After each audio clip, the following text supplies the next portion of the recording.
Selamat sore Kak Jonathan, nama saya Taskia Aulia Aljufri dari Divisi Public Relations dan juga mahasiswa Fakultas Hukum Universitas Indonesia. Dan hari ini saya akan menjadi moderator di mana saya akan menuntun sesi perbincangan kita pada hari ini. Sebelumnya, saya ingin mengucapkan terima kasih kepada Kak Jonathan yang telah menyempatkan waktunya untuk hadir di sesi FPCI Gear First Edition kali ini. FPCI Gear First Edition merupakan salah satu program kerja dari Divisi Public Relations FPCI Chapter UI yang akan mewadahi keingintahuan sekaligus menjadi motivasi mahasiswa mengenai kehidupan dari alumni FPCI Chapter UI yang telah terjun ke dunia kerja. Nah, teman-teman, pada hari ini kita akan berbincang dengan salah satunya yaitu Kak Jonathan Alva Ravelino seputar pengalaman dan perjalanan karirnya. Jadi, Kak Jonathan ini merupakan alumni dari Hubungan Internasional Universitas Indonesia Angkatan 2014. Kak Jonathan ini memiliki banyak kontribusi nih di dalam kegiatan organisasi. Beliau merupakan salah satu kontributor bagi pendirian FPCI Chapter UI pada tahun 2015 dan juga sempat menjabat sebagai Vice Chief of Event Division. Selain itu, beliau juga pernah menjadi Project Officer Lembaga Ilmiah Mahasiswa Sosial Politik UI tahun 2016. Nah, tak hanya aktif dalam kegiatan organisasi, namun dia juga memiliki prestasi akademik yang baik. Beliau berhasil lulus dari HIUI dengan predikat cum laude. Kini Kak Jonathan sedang menempuh karir sebagai diplomat di Kementerian Luar Negeri. Nah, kira-kira begitulah profil dari Kak Jonathan. Selamat sore Kak Jonathan. Gimana kabarnya hari ini? Sore teman-teman semua. Baik, makasih. Tadi habis rapat aja sama teman-teman Kementerian BUMN. Nice to meet you. Nah, kira-kira sebagai salah satu pendiri dari FPCI Chapter UI, bagaimana sih Bang FPCI Chapter UI ini dapat terbentuk? Oh, oke. Waktu itu at that time, the founders were sebenarnya kebanyakan teman-teman angkatan kuliahku, HIUI 2014. Yang pada saat masuk HIUI itu, waktu zaman Bu Menlu baru dilantik.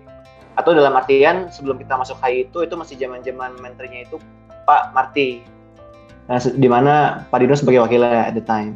Nah, on our second semester, kalau nggak salah, second semester, awal tahun 2015, itu kita sempat ngelihat flyer di mana Pak Dino tuh ngajakin sebenarnya mahasiswa nggak harus saya sih, mahasiswa aja untuk kemudian makan bakso bareng Dubes Denmark kalau nggak salah untuk Indonesia. Nah, kita kan biasanya kan kalau mahasiswa tuh semester 1-2 tuh masih antusias banget ya, masih wah gue keterima di HI nih, Eva nih gitu kan. Ya udah kita casual aja ngelihat nih ada mantan Wamenlu kita ngajakin makan bareng. Jadi kita ikut situ, ketemu langsung sama Pak Dino, kebetulan teman-teman dan aku juga sempet ngobrol-ngobrol gimana Pak semenjak di Wamenlu, gimana jadi pengalaman jadi bos DS gimana dan sebagainya. Dan at that time kita melihat ada antusiasme yang cukup besar sebenarnya, baik dari teman-teman maupun dari FPCI dan Pak Dino sendiri untuk kemudian bikin acara gathering lagi ke depannya. Nah, saat itu kebetulan aku dan teman-teman langsung kepikiran gimana kalau kita awalnya cuma sesimpel mau ngebantuin bikin acara aja sih, gimana kalau misalnya teman-teman di FISIP UI itu juga kita expose nih ke pengalaman kerennya Pak Dino dan mungkin dia bisa ngundang dubes-dubes juga untuk sharing pengalaman. Sampai situ aja kita sempat juga kemudian main-main ke kantor FPCI, kita ngobrol-ngobrol sama teman-teman FPCI pusat, dan kemudian ya udah kita fasilitasi ini. Kemudian nih ada acara besar Pak Dino untuk bikin kuliah umum di FISIP. Nah, terus sebelum pas persiapan itu dimulai, sempat kita banyak komunikasi, teman-teman mulai mikir gimana kalau kemudian kita bikin kerjasamanya lebih sustainable. Jadi nggak cuma one off di kuliah umum, cuman kedepannya pun kalau misalnya Pak Dino masih antusias untuk bikin acara, kita bantu fasilitasi terus. Akhirnya kita ngobrol-ngobrol, kita tanya gimana kalau kita bikinin semacam komunitas di UI, ya namanya FPCI Chapter UI. Waktu itu kita ingat banget, kita sempat, kalau anak FISIP mungkin tahu ya, kita dulu sempat mau bikin acaranya itu di Auditorium Yunus Darsono AJS Tapi ya itu kalah birokrasi, kita nggak ada status legal, kita nggak tahu nih, kita nggak bisa bawa nama HMHI. Sampai akhirnya kita ngomong ke dekan antusias banget sampai kita dipinjemin kalau anak UI itu tahu aula terapung depan terpusat, di mana itu merupakan properti UI sebenarnya, bukan properti FISIP. Cuman ketika dekan tahu bahwa ada Pak Dino datang, itu benar-benar dia tuh antusias itu gitu. Akhirnya kita mikir udah ada dukungan yang jelas nih dari HI, dari departemen, dari FISIP, jadi terlepas dari masalah birokrasi, kita gas aja terus lah bikin komunitasnya gitu. Sampai kepikiran at that time, sekalian aja kita bikin MOU buat FVCI bahwa semenjak saat itu kita mulai bikin tuh komunitas biar kita punya status legal setidaknya yang dicatatkan Pak Dekan sama Pak Dino bahwa kita bikin FVCI chapter UI. Dan sebenarnya saat itu sempat ada rasa ya, kalau aku boleh frank ya, sempat ada rasa mungkin agak pesimis juga karena kasarnya mungkin ini masih anak HI semua, takutnya nanti teman-teman mikirnya itu FVCI chapter HI UI atau FVCI chapter FISIP UI gitu. Tapi ternyata sering berjalannya waktu saat itu ternyata cukup banyak juga gitu minat-minat dari teman-teman baik FISIP non HI maupun UI sendiri. Kita sempat menjaring teman-teman dari FT, dari hukum, dari ekonomi, sampai akhirnya ya udah terbentuklah kemudian FVCI chapter UI dengan member yang cukup beragam. Dan ya udah, dan jangan sampai sekarang, sampai kemudian teman-teman bisa bikin acara yang keren-keren juga, dan kita senang banget sih perjalanan sampai sekarang. Oh iya, terus nih Kak, kita ke pengalaman selama di FVCI UI sebagai Vice Chief of Event Divisions. Nah, kira-kira pengalaman apa aja sih Kak yang sangat berharga untuk Kakak yang bisa sampai mengantarkan Kakak nih sampai di tahap sekarang gitu loh? Apa pelajarannya? Oke. Yang pertama yang paling jelas tentunya akses ke FVCI pusat sebenarnya. Jadi at that time meskipun sebenarnya FVCI pusat itu baru terbentuk, ya kita nggak bisa menafikan ya bahwa kemudian figur Pak Dino ini cukup strategis, linknya dia banyak banget kemana-mana. Dan at that time sebenarnya kita mikir ketika kita bikin FVCI chapter UI, itu simpel kita juga dapat akses ke sana gitu. Kayak kita bisa ngundang dubes negara lain yang di sini untuk jadi narasumber, kita bisa kemudian memunculkan euforia lah di tingkat sampai di tingkat dekanat sebagai dukungan juga ke depannya. Dan yang pertama banget sebenarnya aku dapetin waktu setelah FVCI chapter UI itu pertama terbentuk, mungkin kalian tahu ya acara ini CIFP, Conference on Indonesian Foreign Policy. Ada itu tuh kalau nggak salah eventnya yearly. Dan at the time itu merupakan konferensi mungkin terbesar ya yang ngebahas isu-isu foreign policy di Indonesia. Nah sebenarnya itu menurutku acara yang gede banget, yang bahkan ngundang Menlu segala macam eselon 1, dubes. Tapi di saat itu karena kita udah kemudian udah punya chapter nih, udah punya koneksi yang kuat banget, itu mereka langsung nawarin gimana kalau misalnya teman-teman FVCI itu langsung terlibat sebagai panitia di situ. Dulu pokoknya langsung dibagi-bagi tuh.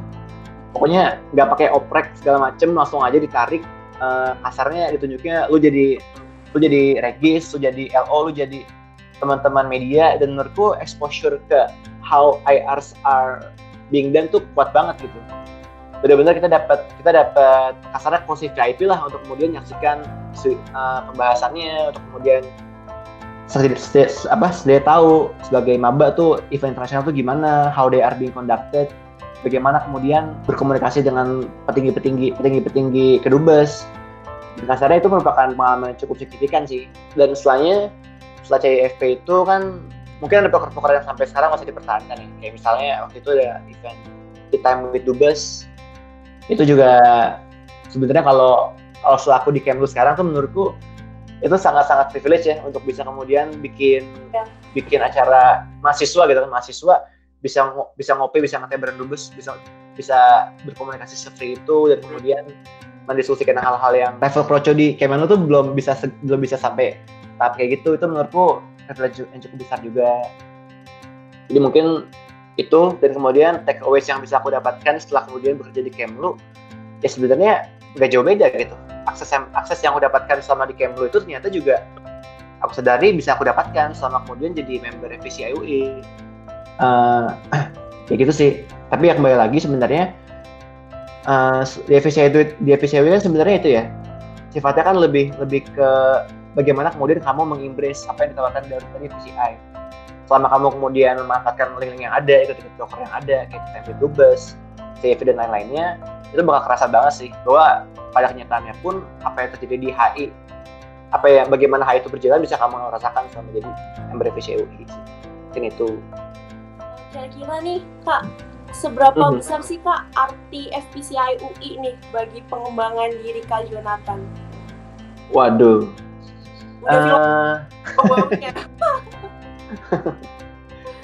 Sebenarnya kalau FPCI UI sendiri seberapa besar arti dalam pengembangan diri?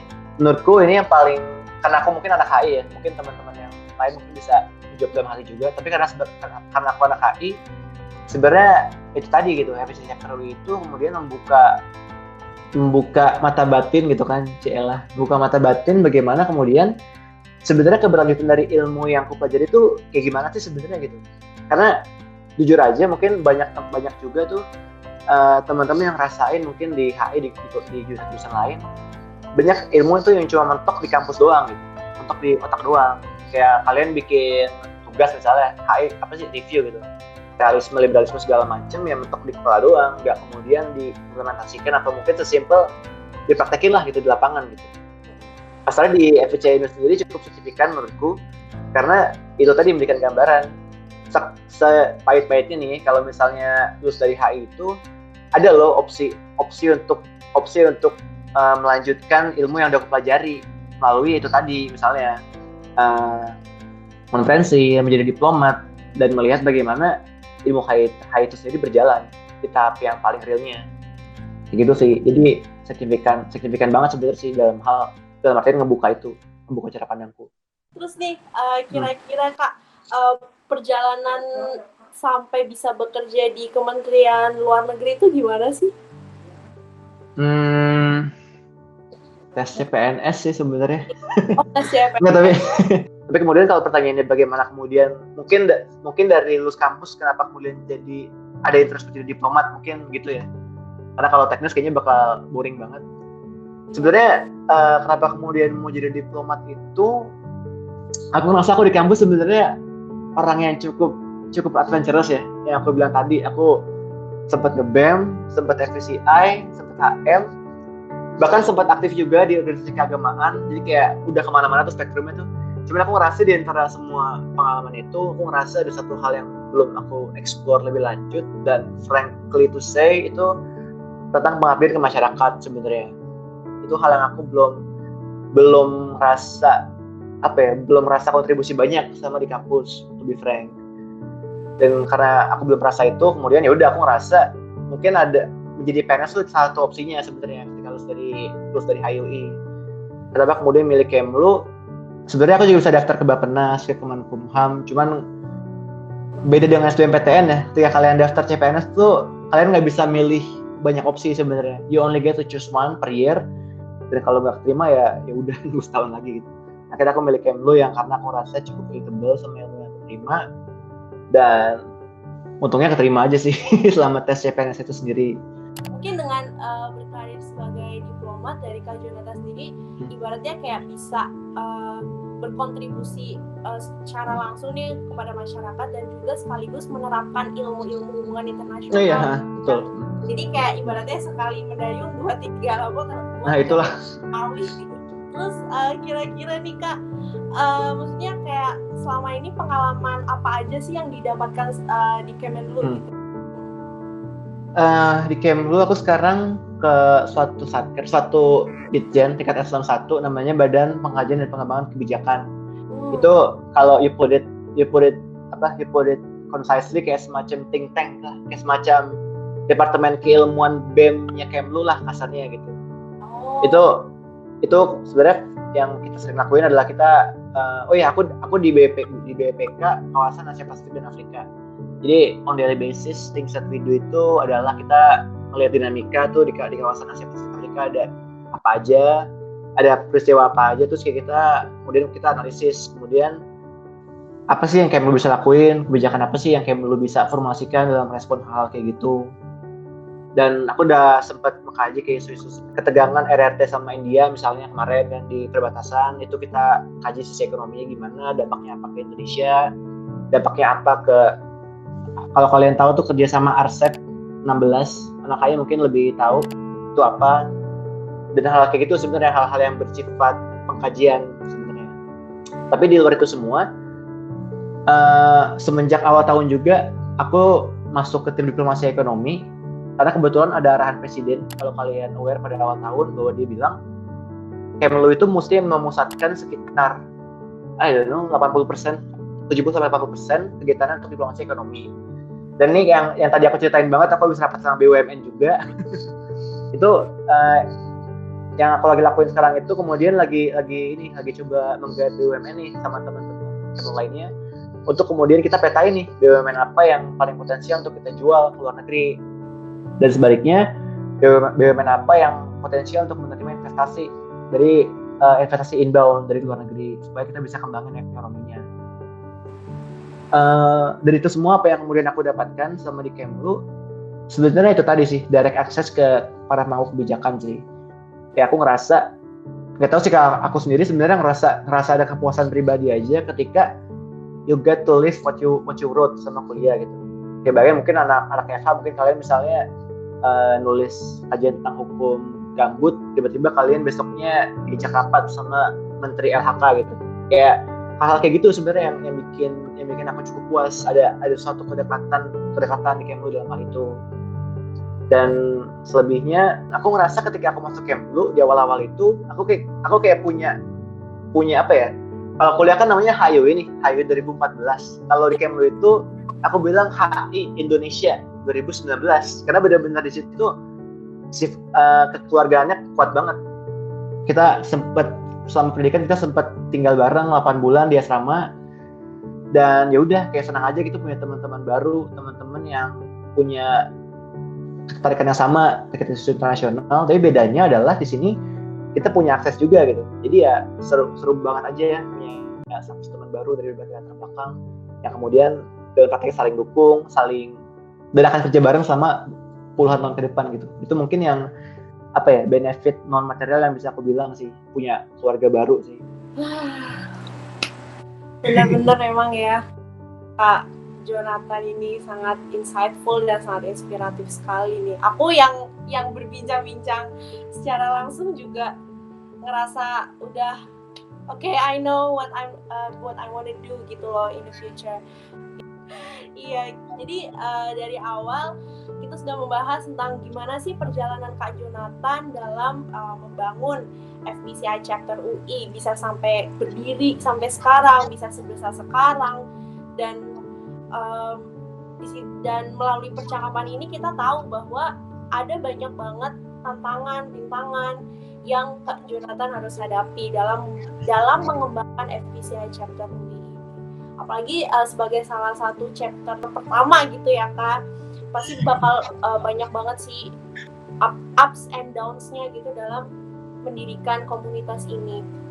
Dan juga tadi aku juga sempat terketuk nih dengan obrolan Kak Jonathan mengenai sebagai seorang diplomat itu lebih daripada kita hanya bernegosiasi aja atau hanya merepresentasikan Indonesia aja, tapi dengan menjadi diplomat kita harus tahu bahwa ada kepentingan bangsa yang kita perjuangkan di kancah internasional gitu. Dan itu bukan pekerjaan yang mudah teman-teman. Harus kita memiliki motivasi yang kuat, kita harus tahu sebenarnya apa sih yang kita mau dalam ini. Oke, so terima kasih sekali kepada Kak Jonathan atas waktu dan kehadirannya. Saya sebagai moderator pada FPCI Gear First Edition kali ini senang sekali memiliki kesempatan untuk berbincang langsung dengan Kak Jonathan nih pada sore hari ini. Nah, teman-teman, kira-kira sekian edisi FPCI Gear kali ini. Terima kasih dan semoga bermanfaat bagi teman-teman yang menyaksikan. Sampai jumpa di episode selanjutnya.